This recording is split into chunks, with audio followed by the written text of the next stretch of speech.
Welcome back, everyone. One of the other issues that we talked about at the White House today is the issue of bringing the cost of things down and making sure that everything's not expensive. One of the ways you do that, you got to bring the cost of housing down. You got to bring the cost of groceries down. But if eggs were at $8 or $9 a dozen under Joe Biden, and they're now at $6, people still say, I remember when they were $2.50, even though you've brought it down 30, 40%. So the White House realizes it's not good enough. We got to keep bringing it down. But that starts with interest rates, by the way, because everything will follow the interest rates. Trust me on this. This is Caroline Leavitt recently. I think the president has been quite clear about what he believes the Fed should be doing, which is lowering interest rates. I know there was a quarter-point reduction this past week, and the president was pleased to see that, but he thinks more should be done. Well, the reality is it's not enough. More should be done, and quicker. Here's Kevin Hassett.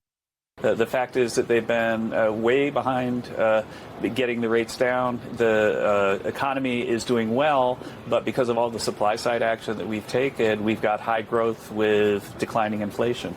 And so they've got plenty of room to cut rates. They'll do a little bit this time, but they'll probably need to do some more. Well, the reality is, right, I do a show like this every night. Usually you see me yelling and screaming, and it's a little more entertaining talking about Somali fraud than it is talking about interest rates. But it matters, and I want to arm you with information when your friends are talking to you about interest rates, about why they matter, like to the heart of why they matter.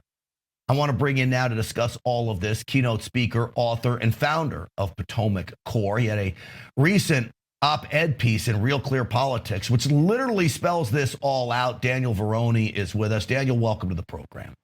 It's a pleasure to be with you, Grant.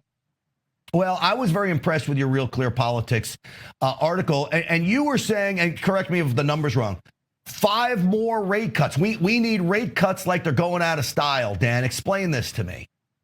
Sure. So essentially what I said is, Grant, remember back in school when the teacher said, you didn't do good enough, you only get half credit.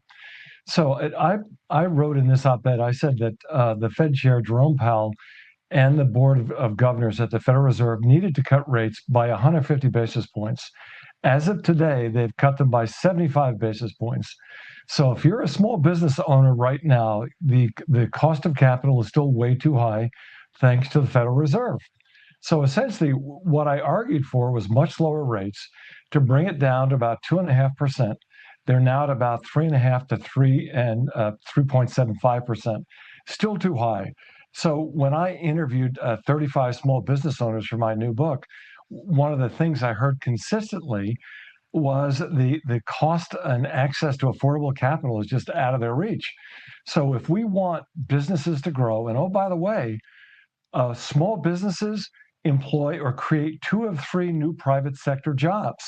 So if we're not going to lower those interest rates down to 2.5 or 3%, they're not going to be able to hire those jobs.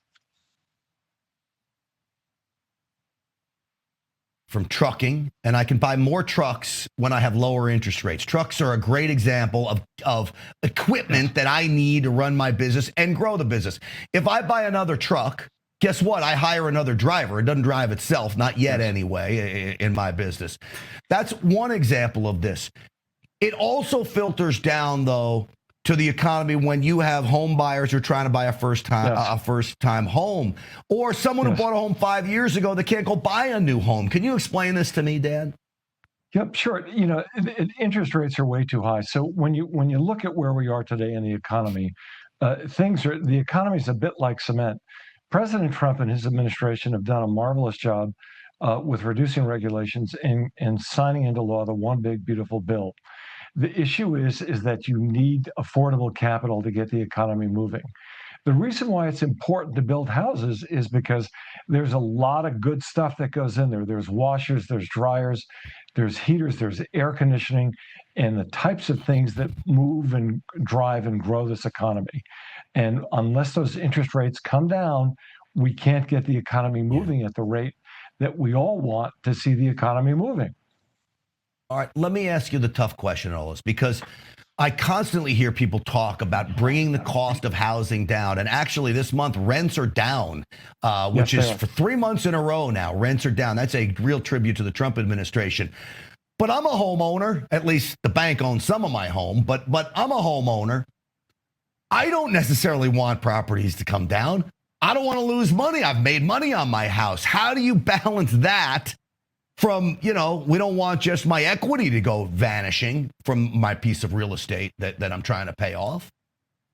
So the way clearly what's happening right now is home prices are going down. Home prices are going down because the economy is where it is and the cost of money is too high. We've got to get the cost of money back down to rational and reasonable levels. Grant, that is the issue. We've got to bring the cost of money down. If we bring the cost of money down, people will buy cars, people will buy houses, people will be able to sell houses. For those of us like you and I who own our homes will increase in value. It's about the cost of money. It's got to be made far more affordable than it is today. And Grant, I want to share something else with you. Here's what's interesting. When we hear others in the media talk about that inflation is persistently high, here's something interesting that I learned when I was researching my book. Do you realize the Biden administration imposed regulations at about $1.3 trillion? Now, what President Trump and his administration are doing is they're unwinding those cost of regulations. Businesses have to pass those costs on. That raises costs. So when people say it's the Trump administration's fault, the answer is the Trump administration is unwinding those regulations, which over time is going to lower costs. And when the Federal Reserve finally gets rational and lowers those interest rates and the cost of money comes down, then goods and services will cost a lot less than they do today. And when that happens, this economy will take off like a rocket ship. And I'm convinced the one big beautiful bill that a lot of these provisions take place at the first of the year will help spur that. We get a little help from the Fed. Jerome Powell should be gone soon enough. We shall see. Dan Varroney, first time on the show. Great job. And I hope you come back soon. Thank you, my friend. Thank you. Like to. Thank you.